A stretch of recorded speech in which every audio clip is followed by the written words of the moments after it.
privilegiados, ó Deus, como teus filhos, no sentido de que o teu Espírito, ó Pai, nos ensina toda a verdade. É grande a alegria do nosso coração em saber, ó Pai, que quando nós nos dirigimos à tua palavra, não estamos entregues às nossas próprias convicções, não estamos entregues, ó Pai, à nossa corrupção, mas teu Espírito nos ensina as palavras de Cristo, e Ele aplica em nossos corações essas verdades, de modo que sejamos sábios e caminhemos em piedade nesse mundo. Pedimos, ó Pai, nesse momento que a tua palavra será exposta, que o teu Espírito trabalhe em nossos corações, trazendo-nos, ó Pai, a lucidez do que o Senhor tem a nos dizer, nos ensinar. Que sejamos, ó Pai, atentos ao que iremos tratar aqui, pois é de grande valor ao nosso coração e à nossa vida cristã. Abençoa o teu povo, ó Deus, em nome de Cristo Jesus oramos. Amém.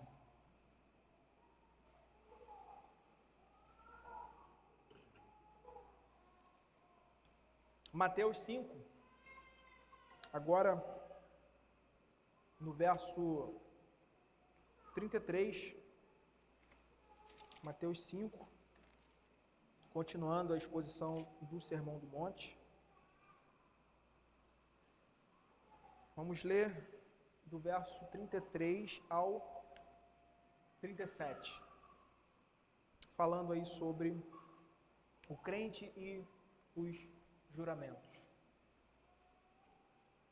Mateus 5:33 diz assim: Também ouvistes que foi dito aos antigos: não jurarás falso, mas cumprirás rigorosamente para com o Senhor os teus juramentos. Eu, porém, vos digo, de modo algum jureis, nem pelo céu, por ser o trono de Deus, nem pela terra, por ser o estrado de seus pés, nem por Jerusalém, por ser cidade do grande rei, nem jureis pela tua cabeça, porque não podes tornar um cabelo branco ou preto. Seja, porém, a tua palavra sim, sim, não, não. O que disto passar vem do maligno. Irmãos, pela manhã, nós tratamos aqui sobre a honra do matrimônio, nessa sequência que o Senhor está seguindo aqui. E como o Senhor assegura o seu valor, o seu caráter, colocando como inviolável. Vimos também que devido à dureza do coração do homem, o divórcio foi permitido em caso de imoralidade sexual. E uma vez, e uma das partes, né, a outra, que está livre, não é? No caso, a parte inocente, nós tocamos nesse ponto, né, que não é o melhor termo, mas é o que temos. Ela segue livre, né, como se a outra estivesse morta. Aprendemos aí o valor do matrimônio e da honra que o Senhor Jesus dá à união de um homem e uma mulher, quebrando aí com essa exposição aquela perspectiva trivial e banal sobre o casamento e sobre o divórcio, né, que era comum ali entre essa tradição e que era amplamente, que vigorava amplamente nesse tempo, nesse momento aqui em que o Senhor está expondo o seu sermão. E nesse ponto, irmãos, o Senhor, o propósito do Senhor aqui é estabelecer a devida compreensão acerca do padrão de justiça do seu reino, como nós temos enfaticamente falado aqui, ensinando aos seus servos, ensinando aos seus discípulos, que o verdadeiro sentido da lei era muito mais profundo e abrangente do que a tradição afirmava, com uma interpretação rasa, superficial da lei do Senhor. O ensino que o Senhor estabeleceu, então, resumindo aqui, para a gente avançar, O ensino que o Senhor estabeleceu até aqui, então, diz respeito à centralidade das Escrituras. Não sei se vocês perceberam essa realidade, né? Quando a gente expôs ali os versos 17 em diante ali, o ponto que segue dali para frente, e aqui não é diferente, tem como o foco objetivo a afirmação do Senhor em relação à palavra de Deus, a Escritura, ou seja, a lei, falando ali do Antigo Testamento, a lei e os profetas. Né? Então, o ponto aqui é que o que ele está estabelecendo é exatamente essa realidade da centralidade da Escritura, apresentado aqui como os preceitos da lei de Deus para conduzir a vida e piedade do seu povo no mundo, e que o mínimo desvio desse padrão aqui incorrerá em quilômetros de distância, ou de distanciamento da vontade de Deus, não é? Que era o caso da tradição que nós estamos vendo, que aqueles homens subscreviam, os escribas e os fariseus. Eles se desviaram do espírito da lei, como nós temos falado, eles se desviaram ponto a ponto, e como nós temos visto aqui, ainda que a ponto de partida deles fossem as Escrituras, isso fica bem claro nos textos que nós estamos expondo. Embora eles estivessem fazendo uso de partes do Antigo Testamento, né, inclusive da lei, lembra que o Senhor vem, não matarás, ouviste que foi dito, não matarás, ouviste que foi dito, não adulterarás. Embora eles partissem dali, a sua percepção era distorcida, carregada de legalismo. E esse é o princípio que está sendo ensinado aqui pelo Senhor. Ele está mostrando a centralidade das Escrituras para conduzir a vida do seu povo. Nós não podemos abrir mão desse princípio de toda a Escritura. Toda a Escritura. Porque milímetros, irmãos, que a gente abre mão, que a gente se desvia aqui, isso redundará em quilômetros de distanciamento. Toda a nossa vida, a nossa cosmovisão, as nossas relações serão afetadas por esse desvio. É o que temos visto aqui. É o que temos visto nessa série aqui.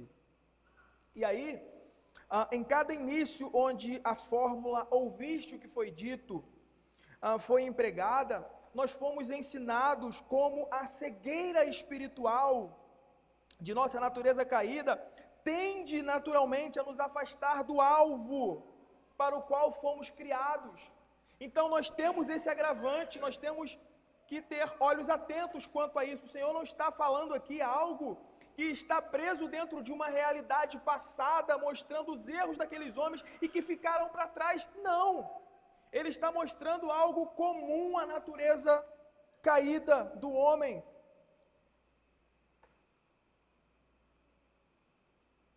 Mas também em cada início dessa outra fórmula, eu, porém, vos digo, nós fomos confrontados com o padrão de pureza e de justiça que a lei de Deus exige, que só podem ser encontrados em Cristo, uma vez que nos apropriamos dele pelo Evangelho. Somente em Cristo isso pode ser encontrado. De sorte que, de outra forma, nós estaremos perdidos em nossa cegueira espiritual, em nossas ilusões da mente, do pensamento. E agora, mais uma vez, a Escritura emprega esse padrão para nos ensinar como o caráter desse homem bem-aventurado que nós estamos vendo aqui deve refletir o caráter veraz, fiel, verdadeiro desses bem-aventurados, né, que estão agora unidos ao Deus da verdade. Como deve ser o caráter das nossas palavras? como deve ser o nosso caráter com relação aos nossos tratados, aquilo que afirmamos, aos juramentos, aos votos, como devemos lidar com essa realidade. O Senhor aqui agora ele vai dar mais um passo nessa instrução ao seu povo. Nunca podemos perder isso de vista. Ele está ensinando aos seus discípulos o padrão de justiça do Reino dos Céus. E é esse. Ele começa, verso 33. Também ouvistes que foi dito aos antigos: não jurarás, ou não jurarás falso, mas cumprirás rigorosamente para com o Senhor os teus juramentos.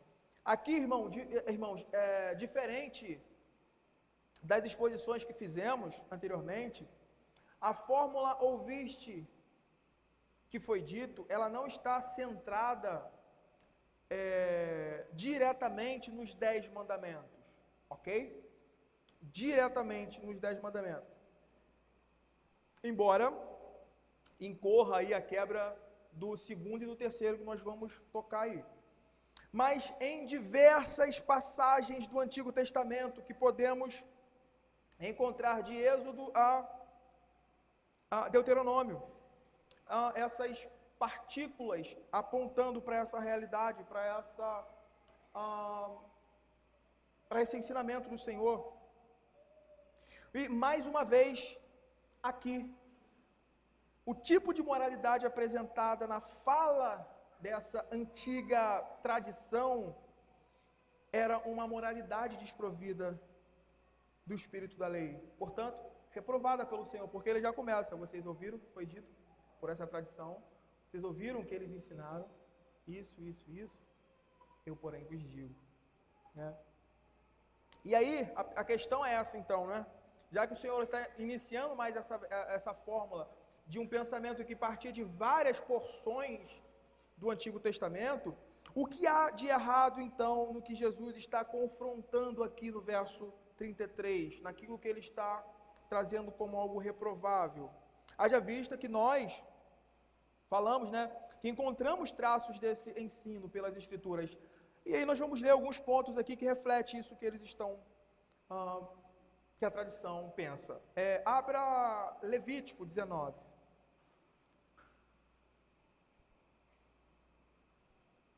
Levítico 19.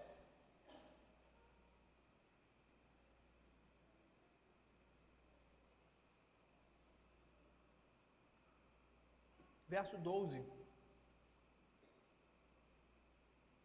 O texto diz: não jureis falso pelo meu nome, pois profanareis o nome do vosso Deus, eu sou o Senhor.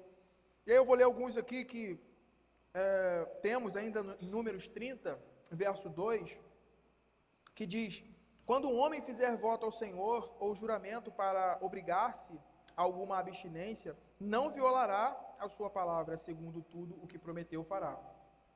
Deuteronômio 23, verso 21, diz: quando fizeres algum voto ao Senhor teu Deus, não tardarás a cumpri-lo, porque o Senhor teu Deus certamente o requererá de ti, e em ti haverá pecado, porém, abstendo-se de fazer o voto, não haverá pecado em ti. Então a pergunta segue: o que há de errado então na visão e na colocação dessa tradição? O ponto aqui é que em diversos lugares das Escrituras nós vemos o Senhor estabelecendo a sua vontade acerca dos juramentos, especialmente sobre o falso juramento. O falso juramento. E o preceito aqui é esse, é bem objetivo e direto. Se o seu coração, no íntimo, né, se em seu coração você não está disposto a cumprir determinado juramento, ou assegurar determinada promessa ou voto, ou você sabe que não tem condições de cumprir, né, com determinado juramento, não faça esse tipo de juramento. Não faça esse tipo de juramento. A questão a qual o Senhor reprova aqui está ligada, mais uma vez, à motivação que leva a pessoa a tomar determinada coisa como testemunha entre duas partes do que é jurado. E é interessante aqui perceber, né, o que a tradição fez a longo prazo com esses preceitos acerca dos juramentos foi distorcê-los do seu uso correto, do seu uso legítimo, com o fim de conseguir meios para legitimar juramentos que podem ser quebrados. O que eles fizeram foi exatamente isso: distorcer, trazer ali, envergá-los do seu uso, né, do foco do seu uso correto, a fim de conseguir meios legítimos, não é? Legítimos para algum tipo de juramento que eles poderiam quebrar, e com isso, e não ser por isso um pecado contra Deus, e não ser por isso um pecado diante do Senhor. Por isso, a ênfase que eles davam em cumprir os juramentos ao Senhor, se você ler aí, você vai perceber essa perspectiva. A ênfase que eles davam aí em cumprir o juramento ao Senhor, eliminava a responsabilidade de cumprir o juramento quando feito a qualquer outra pessoa. Eles focavam nisso: olha, se fizer um juramento ao Senhor, você, olha, tem que cumprir, ó. O Senhor, é sério, é grave. Agora, se você está fazendo juramentos com outras determinadas coisas, com as pessoas que não envolvem Deus diretamente, aí é mais tranquilo, né? Então, existe essa classe de juramento que são quebráveis, que você pode ir ali, pai, tá tudo bem. A ênfase que eles davam era essa. Por isso o Senhor diz: vocês ouviram o que foi dito, não jurarás falso, mas cumprirás rigorosamente. Veja a perspectiva. Para com o Senhor os teus juramentos. A ideia aqui é mais ou menos essa mesmo que nós falamos. Vamos jurar por qualquer coisa. Juremos por Jerusalém, juremos pela terra, pelo céu, por Jerusalém, pela nossa cabeça. Desde que não juremos pelo Senhor, desde que não toquemos nisso, podemos jurar e não cumprir, que está ok, está tudo bem. A interpretação que eles tinham acerca da fidelidade no juramento estava dicotomizada, entenda isso, estava dividida em classes entre Deus e os homens. Então, no que diz respeito ao que é jurado a Deus, perigo, grave. Diz respeito aos homens, tranquilo, não tem tanta importância. E o protesto do Senhor aqui começa quando ele diz no verso 34, veja: eu, porém, vos digo, de modo algum jureis. E aí vem as interpretações, né? E aí vem a churrada de interpretação torta acerca dessa fala do Senhor aqui. E a pergunta que surge aqui, irmãos, é justamente essa. E nós devemos lidar com ela. O Senhor está proibindo qualquer tipo de juramento aqui, então? É isso? O Senhor aqui está proibindo o juramento? Obviamente que não. Obviamente que não. Pois ele estaria se contradizendo. Ele estaria se contradizendo. Abra Deuteronômio 10. O que o texto inspirado da palavra do Senhor tem a nos dizer. e que já parte de um ensino acerca do que devemos entender sobre os juramentos. Deuteronômio 10, 20. Ao Senhor teu Deus temerás, a Ele servirás, a Ele te chegarás e pelo seu nome jurarás. E aí eu queria mostrar essa realidade acerca do juramento, dentro da perspectiva não somente do Antigo Testamento, mas como os autores inspirados do Novo Testamento entenderam essa realidade, como eles lidaram com isso. No Novo Testamento, Paulo, por exemplo, jura com frequência pelo nome de Deus, convocando como sua testemunha. Abra Romanos. Romanos capítulo 1.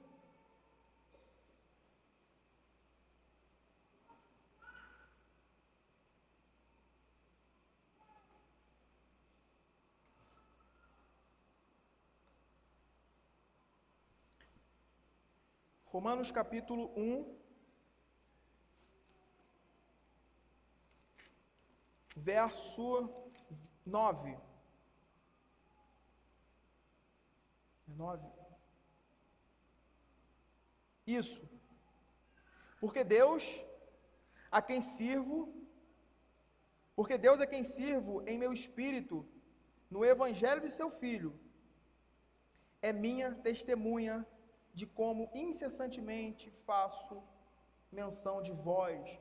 E textos como o de Tessalonicenses 2, 5 e 10, Filipenses 1, verso 8, apontam para o próprio apóstolo Paulo, trazendo essa realidade, convocando o próprio Senhor Deus como sua testemunha, que é a característica, a base do juramento, o ponto aí que envolve o juramento. Portanto, se Paulo sabia desse ensino de Jesus, essa é uma questão interessante. Ele certamente não o interpretou como proibido em todos os sentidos, ok? Ele não interpretou como proibido em todos os sentidos. O próprio Senhor Deus, em suas alianças, e essa perspectiva de aliança é perfeita para a compreensão do que é um juramento. O próprio Senhor Deus, em suas alianças, faz juramentos solenes diante do seu povo. Abra Gênesis 9. Vamos ver como esse entendimento está por toda parte nas Escrituras. No versículo 9 de Gênesis 9, 9 a 13, diz: Eis que estabeleço a minha aliança convosco, e com a vossa descendência, e com todos os seres viventes que estão convosco, tanto as aves, os animais domésticos, os animais selváticos que saíram da arca, como todos os animais da terra. Estabeleço a minha aliança convosco. Não será mais destruída toda a carne por águas de dilúvio, nem mais haverá dilúvio para destruir a terra. Disse Deus: Este é o sinal da minha aliança que faço entre mim e vós, e entre todos os seres viventes que estão convosco, para perpétuas gerações. Porém nas nuvens o meu arco será por sinal da aliança entre mim e a terra. Mas não tem o termo juramento aqui. O Senhor, você tem certeza? Porque às vezes a gente tem disso, né? Às vezes eu já tive que... É complicado. Mas não está ali o termo juramento. Como é que você vai falar? Abra Isaías 54, verso 9.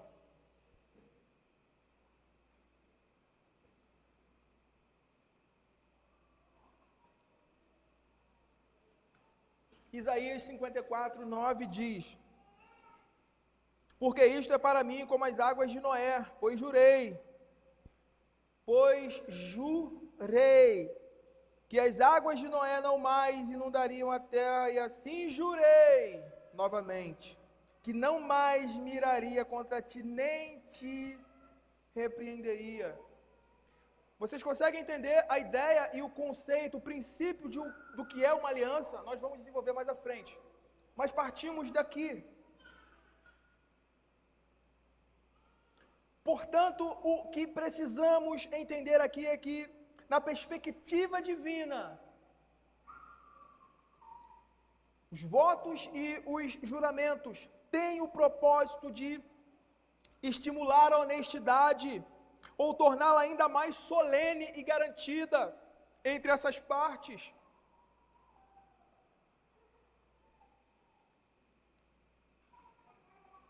Ela tem esse propósito de tornar esse ato solene com um tom de gravidade e seriedade. E é isso que parece ser soletrado a nós em Hebreus. Abra Hebreus 6, 17 a 20. Veja que texto magnífico, majestoso da palavra do Senhor. Hebreus 6, 17 diz: por isso, Deus, quando quis mostrar mais firmemente aos herdeiros da promessa a imutabilidade do seu propósito, se interpôs com juramento, para que, mediante duas coisas imutáveis, nas quais é impossível que Deus minta, forte alento tenha nós que já corremos para o refúgio a fim de lançar mão da esperança proposta, a qual temos por âncora da alma, segura e firme, e que penetra além do véu, onde Jesus, como precursor, entrou por nós, tendo se tornado sumo sacerdote para sempre, segundo a ordem de Melquisedeque. Veja, se interpôs com juramentos. Se nós formos olhar para as Escrituras, nessa linha linear, nessa linha de continuidade, todos os passos do Senhor na história, irmãos, têm como objetivo a santidade de nossos pensamentos e ações, tanto para com Ele, como para com o nosso próximo. Isso envolve os nossos tratados uns com os outros, diante do próximo. O nosso relacionamento, aquilo que envolve o emprego das nossas palavras. Isso traz um caráter real, como que diante do próprio Deus. Não podemos nos esquecer disso. Não podemos dicotomizar essa realidade. Entenda isso, toda a fé cristã, ela está enraizada e fundamentada no princípio bíblico da aliança. E as alianças não poderiam ser realizadas sem o elemento essencial, que era o juramento. O juramento.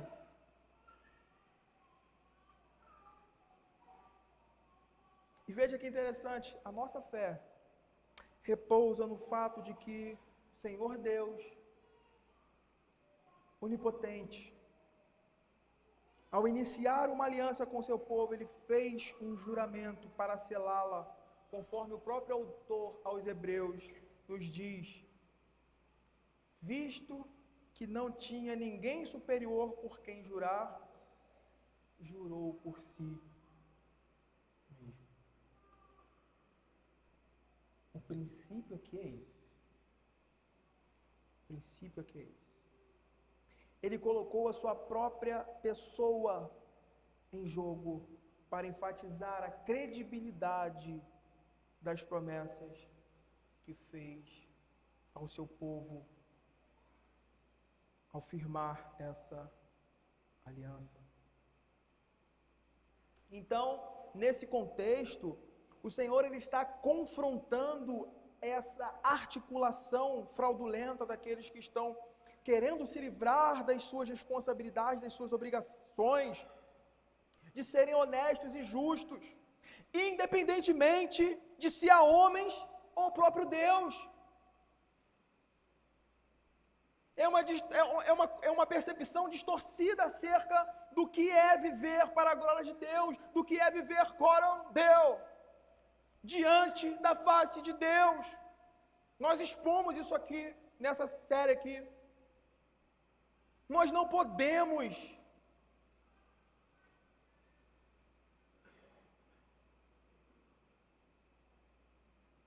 desenvolver a nossa vida fora dos olhos de Deus.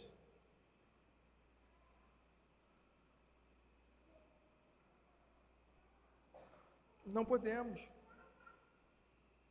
Não existe essa distinção, essa dicotomia.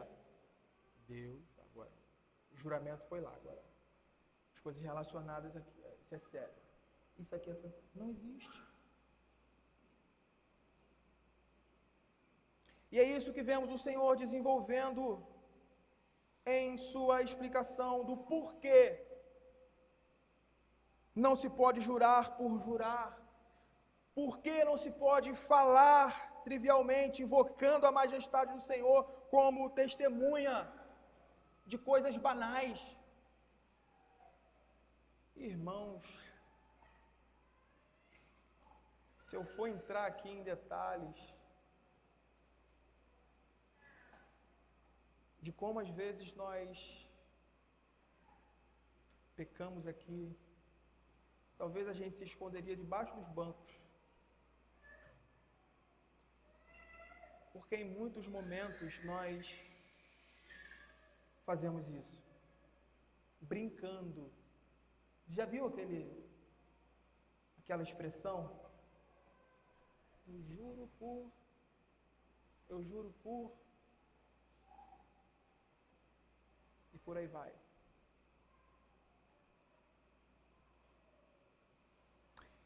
Veja verso 34 a 36, veja. Eu, porém, vos digo, de modo algum jureis, nem pelo céu, por ser o trono de Deus, nem pela terra, por ser o estrado de seus pés, nem por Jerusalém, por ser cidade do grande rei, nem jureis pela tua cabeça, porque não podes tornar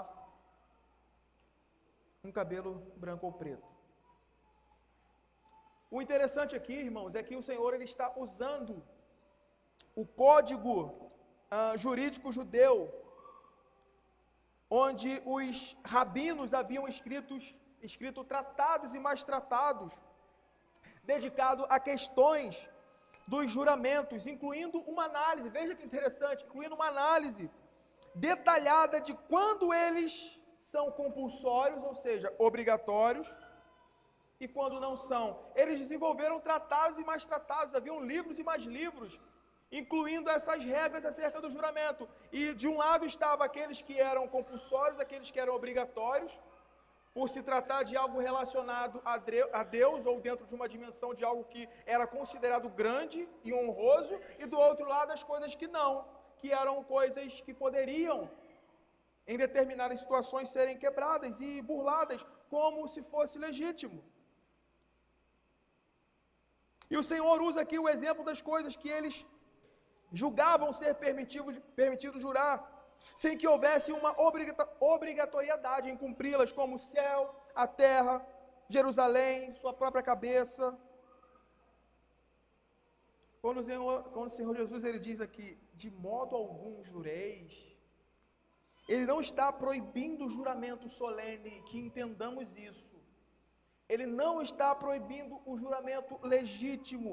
Ele está proibindo esse tipo de dicotomização, de separação, que abre margem para se dizer que essa deve ser cumprida e aquela não. E é interessante o comentário de Lloyd Jones acerca disso. Ele diz que, em outras palavras, essa determinação bíblica tinha por fito relembrar, apontando para aquilo que é ensinado acerca disso, né, dos votos, relembrar o povo acerca da seriedade, veja, da seriedade de todos os aspectos da vida diária, relembrar os filhos de Israel, acima de tudo, o seu relacionamento com Deus, e finalmente salientar que tudo quanto eles fizessem estava sob os olhares de Deus, porquanto Deus estava acima de tudo, e cada aspecto e fase das vidas deles teriam de ser vividos para Deus. Irmãos, sempre temos, ou sempre deveríamos ter em mente, ao considerarmos esses ensinos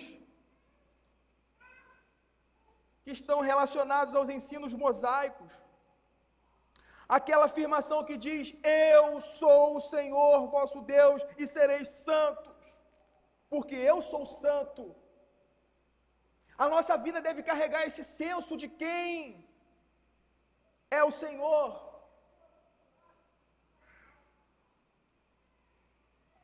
E o ponto aqui é esse: Jesus associava todo voto a Deus.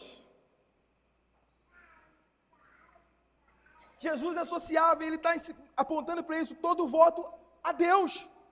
Jurar por qualquer coisa é jurar por Deus. Pois Ele é o Criador de todas as coisas.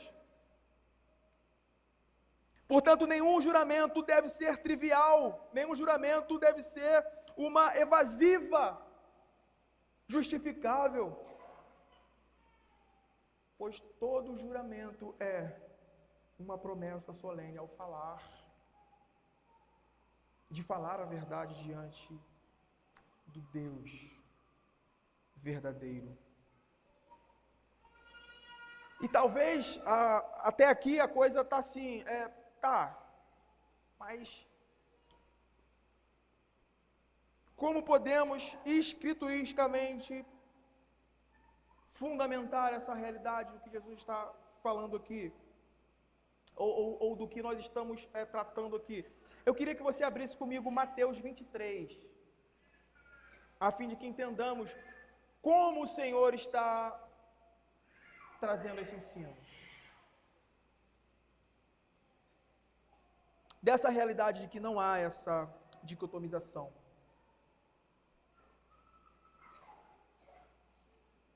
Mateus 23, 16 a 22, diz assim: ai de vós, guias cegos, que dizeis, quem jurar pelo santuário, isso nada é.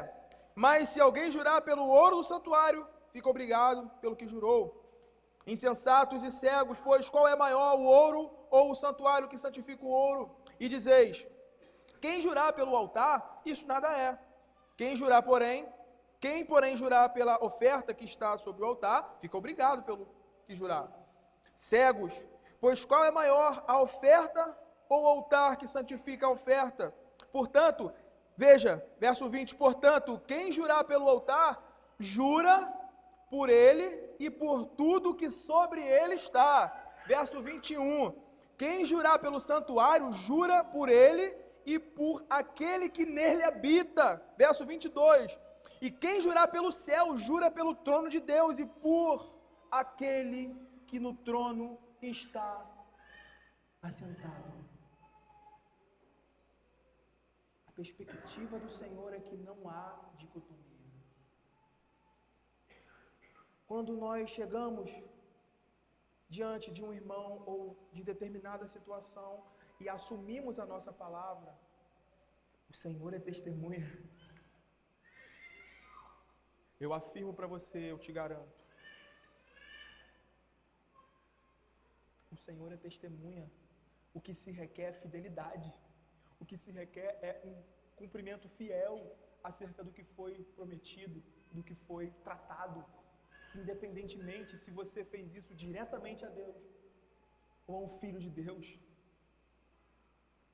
O ponto aqui é esse. Nas palavras de Charles Hodge, um juramento legal consiste em invocar a Deus, sendo a ocasião de suficiente seriedade e importância, visando dar testemunho da veracidade do que afirmamos como verdadeiro, ou nossa pretensão voluntária de obrigar-nos a fazer algo no futuro, com uma imprecação implícita do desfavor divino, caso mintamos ou provemos ser infiéis em nosso compromisso. E eu quero levar isso adiante.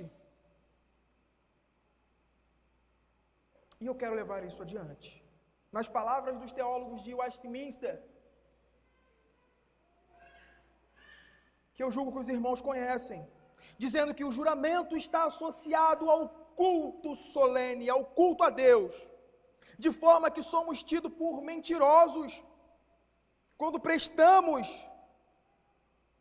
uma profissão de fé que tem por alvo a glória de Deus, mas vivemos de forma contrária ao tipo de vida que glorifica a Deus.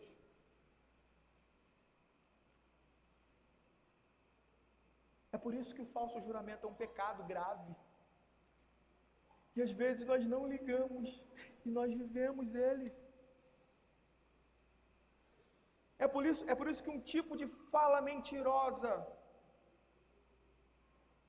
é um pecado grave, porque ele quebra o terceiro mandamento. Porque ele quebra o terceiro mandamento, porque estamos tomando o nome do Senhor em vão para obtermos algum tipo de lucro, privilégio ou ainda boa fama às custas de Deus. Estamos usando o nome de Deus para dar firmeza às nossas mentiras, aquilo que nós não estamos dispostos em nossos corações viver. Quebra do mandamento. Não tomarás o nome do Senhor teu Deus em vão. Ele é testemunha da nossa vida como um todo. Não tem para onde correr. Não tem para onde fugir. Veja o que a nossa confissão de fé, o Catecismo Maior de Westminster, capítulo 22, seção 1, vai dizer, e era isso que eu me referia: o juramento, quando lícito, é uma parte do culto religioso pelo qual o crente, em ocasiões necessárias e com toda a solenidade, chama a Deus por testemunha do que assevera ou promete. Pelo juramento, ele invoca a Deus para julgá-lo segundo a verdade ou a falsidade do que jura. Vocês já leram isso? Creio que sim, né? Somos presbiterianos, né? É isso. E o que o texto bíblico aqui está nos ensinando? O que o texto bíblico aqui está nos dizendo? Fazer um juramento com a intenção secreta de um duplo sentido, ou ainda em que a pessoa silenciosamente não concorda com o que está jurando, é um pecado. A gente precisa saber disso. É um pecado. Mesmo assim, eu queria te chamar a atenção para isso. Mesmo assim, esse tipo de pecado é mais comum do que você pensa, do que você imagina, do que às vezes você está ciente. No meio de muitas igrejas que tem como base, né, sua confissão de fé, os nossos documentos, né, documento que está fundamentado nas Escrituras. Na prática, para a gente entender o que eu estou desenvolvendo aqui acerca do texto, o que a palavra do Senhor está nos ensinando acerca disso, quando uma pessoa é trazida à frente da igreja para a pública confissão de fé, e lhes são feitas as perguntas se ela está, ou se elas estão de acordo com a autoridade das Escrituras, e em seguida dos documentos de fé que regem essa igreja, e elas respondem que sim, mas estão dispostas, ou melhor, mas não estão dispostas a concordar com tudo que afirmou, elas estão fazendo um falso juramento.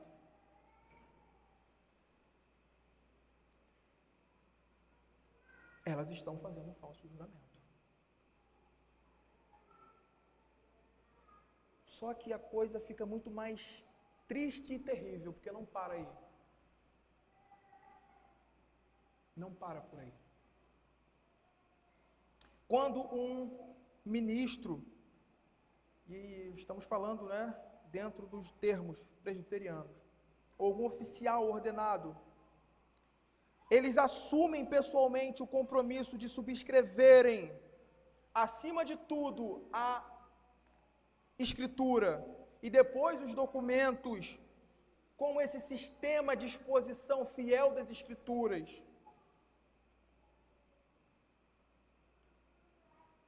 De forma a fazer esse juramento diante de Deus e da sua igreja, esse juramento do ofício, e depois ele trabalha, ele milita contra, ou não considera. Isso é um grave pecado. Irmãos, a tristeza profunda do meu coração é olhar para a realidade de muitas igrejas.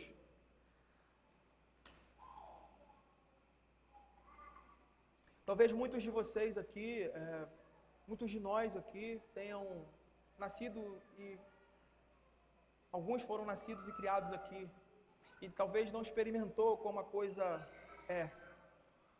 Graças a Deus por isso. Você é privilegiado. Você é privilegiado, mas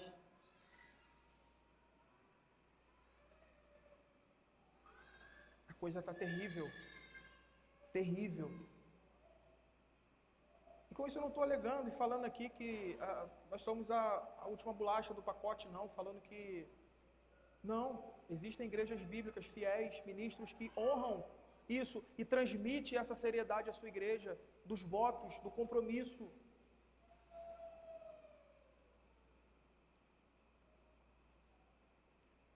Dessa palavra empregada diante de Deus e dos homens. Mas é daí, irmão, que vem essa triste realidade, dessa baixa condição espiritual das igrejas que nós temos visto. Uma vez que se tornou aceitável jurar falsamente, e isso da parte da própria liderança. Não podemos ser assim. Não podemos ser assim. Porque quando nós tomamos esse rumo, nós acabamos degenerando o uso legítimo dos juramentos numa série de regras terríveis, que servem para nos instruir levianamente quando é possível usar mentiras e falsidades e quando não é.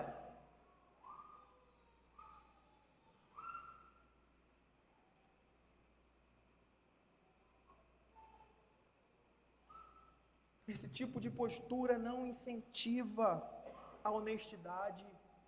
Esse tipo de postura não incentiva a fidelidade nos votos, a santidade na vida e nos negócios.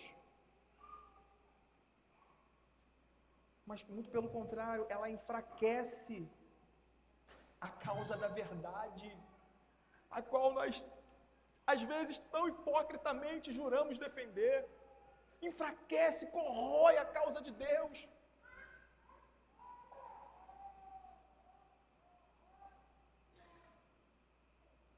Promovendo o engano.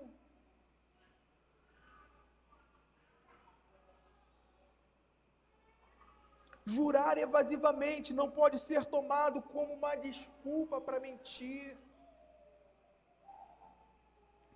E é interessante percebermos como os apóstolos, como os autores bíblicos, eles captaram o ensino do Senhor Jesus com relação a isso, para a vida, e lá na frente eles estão ensinando a igreja de Cristo, fundamentada nessa verdade. Olha, nós fomos chamados das trevas para a luz, nós éramos filhos da ira, filhos do pai da mentira, agora nós somos chamados das trevas para a luz, somos filhos daquele que é a verdade, que nos chamou para a verdade, para andar nesse caminho da verdade. E aí, Tiago capítulo 5:12 diz, isso é de suma importância, ele diz qualquer palavra, ele diz, acima de tudo. Porém, meus irmãos, não jureis pelo céu, nem pela terra, nem por qualquer outro voto, antes seja o vosso sim, sim, e não, não, para não cairdes em juízo.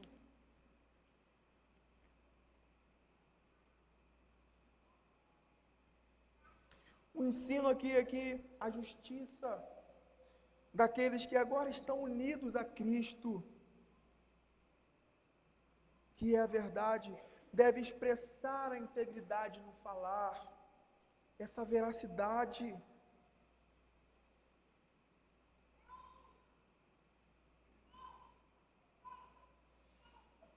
Verso 37. Seja, porém, a tua palavra sim, sim. Não, não. O que disto passar vem do maligno. O Senhor Jesus aqui ensina qual é, ou qual deve ser o caráter das nossas palavras. O caráter das palavras do homem bem-aventurado. E, irmãos, diante dessa realidade de que vivemos coram Deo, todas as nossas palavras devem ser carregadas pelo senso dessa solenidade, porque estamos diante do grande juiz, estamos diante do grande Deus da verdade. Eu não listei aqui, mas há um texto, eu creio que é Salmo, que ele vai falar desse Deus que ama a verdade e acerca daqueles que amam a verdade. A nossa vida deve ser permeada, irmãos, por esse senso. Coram Deus. Estamos diante da face de Deus. Por isso a nossa vida deve ser reta. As nossas palavras carregadas de verdade. De verdade. Por isso o autor aos Hebreus, quando o Senhor diz, quando quis mostrar mais firmemente aos herdeiros da promessa a imutabilidade do seu propósito, se interpôs com o juramento. O propósito, veja, o propósito do Senhor aqui não é aumentar a sua credibilidade. O Senhor não pode mentir. Ele é o Deus que não pode mentir. Mas destacar a solenidade do ato e da importância daquela promessa. E o ensinamento para nós aqui é esse, irmãos. Isso significa que, além de circunstâncias muito especiais, em que podemos e devemos selar nossas palavras com a honra e a garantia de que vamos cumprir o que afirmamos, não devemos usar o juramento de forma comum e trivial, banalizando a representação que carrega essa invocação. Eu juro por isso, eu juro por aquilo, eu juro. Não podemos.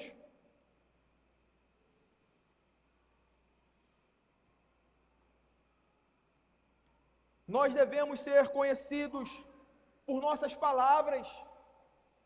Nós devemos ser conhecidos por aqueles que representam um reino de verdade, um Senhor que é justo, fiel e íntegro naquilo que promete.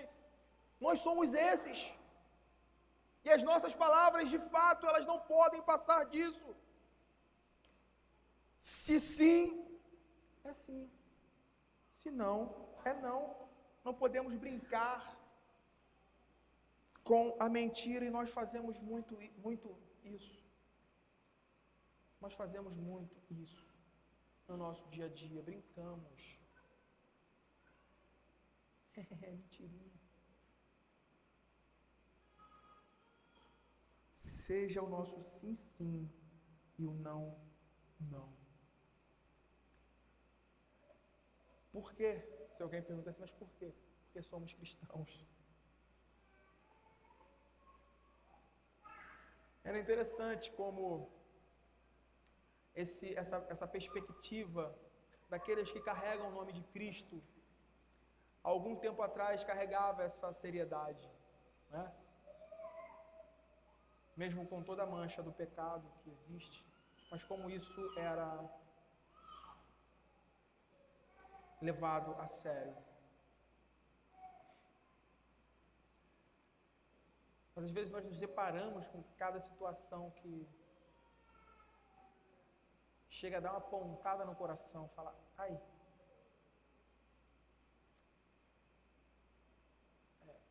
tem uma situação aí que vai precisar fazer isso, fulano é crente. Não, confio não, tem que pegar antes.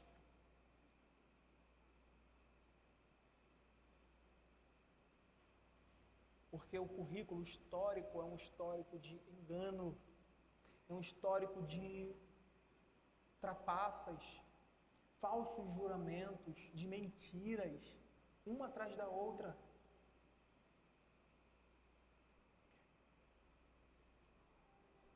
E se esquecem de que o nome do Senhor, os olhos do Senhor estão atentos. Se sim, sim. Se não, não. Esse sim carrega o peso de nossa filiação com Deus. Esse peso de filiação com Deus de toda a verdade, o qual estamos unidos em aliança. E ele faz parte da nossa responsabilidade como filhos do pacto. Esse sim carrega, ele representa essa responsabilidade que temos como filhos do pacto. Qualquer coisa além dessa honestidade direta em nossos tratados, em nosso falar, Jesus vai dizer, procede do maligno. E aí parece que os olhos fazem assim, ó. Oi? Como assim? O que procede, o que passa além disso, procede do maligno. Vem ou procede do maligno aqui, está ligado a um tipo de filiação que liga o praticante da mentira ou do perjurado, do perjúrio, com o seu progenitor, ou seja, o grande criador da mentira. Quem é ele? A Bíblia descreve como o pai da mentira. Então, vem ou procede do maligno aqui, está ligado a essa filiação daqueles que caminham nos passos do maligno, do próprio Satanás. Por quê? Porque desde o princípio ele é o grande enganador de todo mundo. Porque ele agiu de forma leviana e mentirosa desde o princípio. Vocês se lembram? Qual foi o primeiro falso juramento?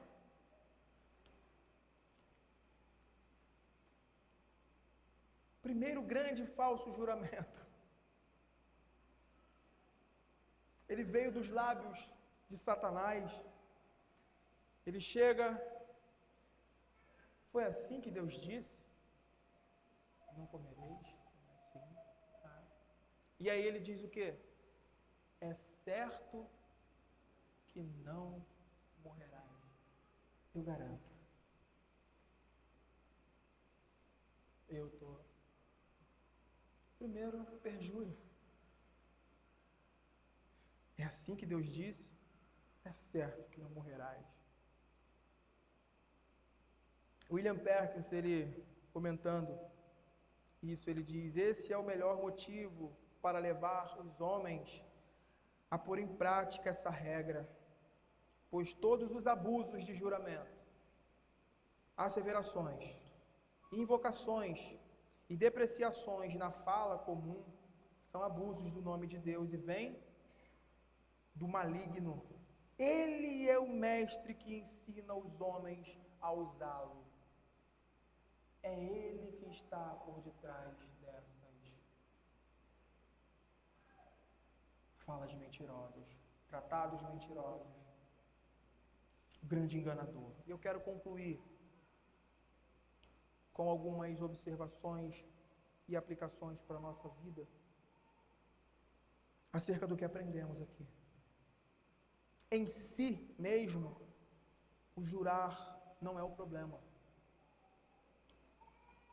De fato, quando você jura legítima e reverentemente em nome de Deus, você está explicitamente reconhecendo que Ele é o Senhor, o soberano Deus, a quem você oferece adoração e a quem deve prestar contas, e cuja presença e poder você está sempre cônscio.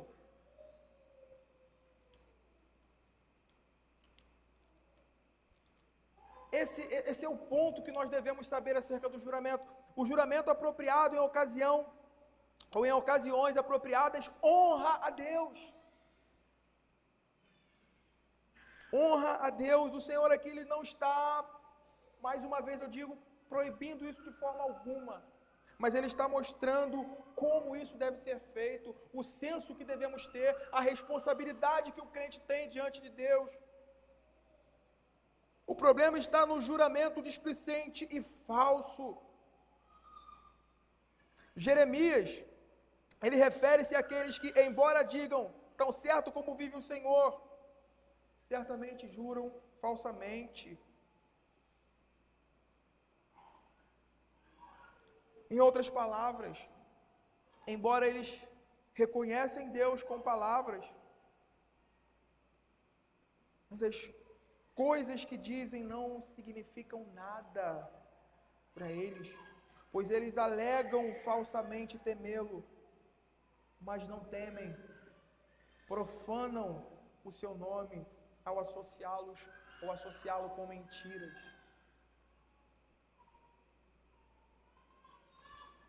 Eu queria trazer essa realidade do que é quebrado aqui. O sentido literal do terceiro mandamento é esse: não tomarás o nome de teu Deus naquilo que é falso, ou seja, para confirmar uma inverdade. Não tomarás o nome do Senhor teu Deus em vão.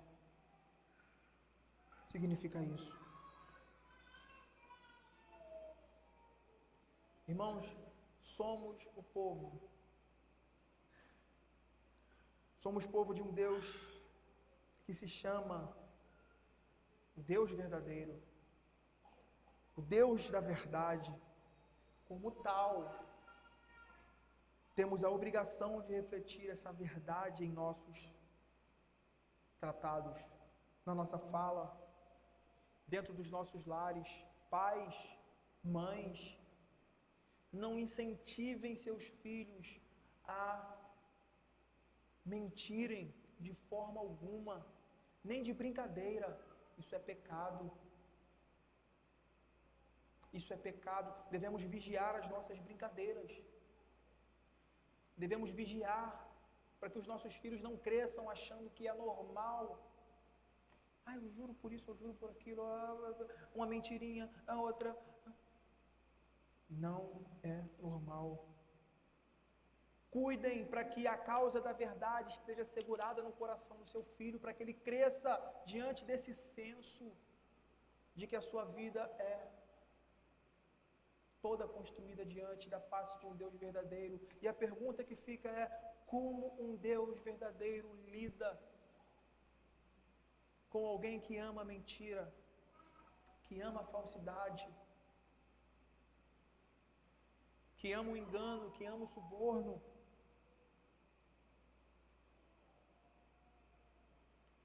Como Deus trata?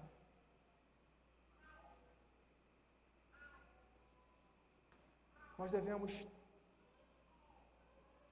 trabalhar isso em nosso dia a dia, dentro dos nossos lares, em nossos trabalhos, no trato com cada pessoa que estamos envolvidos. A nossa palavra deve ser sim, sim, não, não. Passou disso, é procedente do maligno. Que o Senhor nos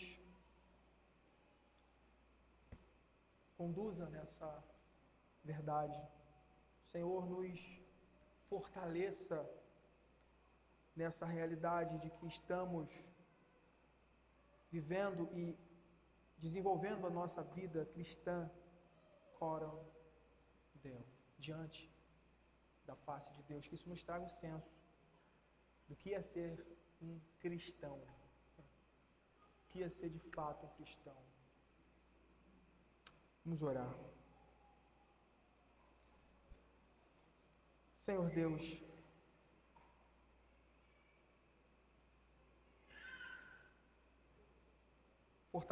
fortalece o teu povo, Deus, nas verdades que a tua palavra traz aos nossos corações, Pai. Fortalece o teu povo, Senhor, na certeza de que nós temos responsabilidades e de que a vida cristã, Deus, ela precisa ser